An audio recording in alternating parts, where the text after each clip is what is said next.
Juno ബഹിരാകാശ പേടകം ഉൾപ്പെടെ നിരവധി ബഹിരാകാശ വാഹനങ്ങൾ യൂറോപ്പയെക്കുറിച്ച് പഠിക്കുകയും വിവരങ്ങൾ നൽകുകയും ചെയ്തിട്ടുണ്ട്. 2005 നാസയുടെ കാസിനി ബഹിരാകാശ പേടകം യൂറോപ്പയുടെ ഉപരിതലത്തിൽ നിന്ന് ഉയരുന്ന നീരാവിയെക്കുറിച്ചുള്ള വിവരങ്ങൾ നൽകിയതുമുതൽ യൂറോപ്പയുടെ സമുദ്രത്തെക്കുറിച്ചും ജീവന്റെ സാധ്യതയെക്കുറിച്ചും ചർച്ചകൾ ആരംഭിച്ചിട്ടുണ്ട്.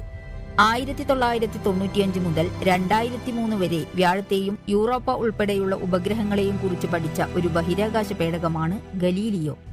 ഗലീലിയോ ബഹിരാകാശ പേടകം യൂറോപ്പയുടെ നിരവധി ഫ്ലൈബൈകൾ നടത്തി യൂറോപ്പയുടെ ഉപരിതല സമുദ്രത്തെയും ഹിമപാളികളെയും കുറിച്ചുള്ള വിലപ്പെട്ട വിവരങ്ങൾ നൽകി. ഹബിൾ ബഹിരാകാശ ദൂരദർശിനി യൂറോപ്പയിലെ ജലസാന്നിധ്യം സ്ഥിരീകരിച്ചു. യൂറോപ്പയുടെ ഉപരിതലത്തിൽ നിന്നും നീരാവി ഏകദേശം 200 കിലോമീറ്ററോളം ഉയരുകയും മഴ പോലെ തിരിച്ചു പതിക്കുന്നതുമാണ് ഹബിൾ ദൂരദർശിനി നിരീക്ഷിച്ചത്.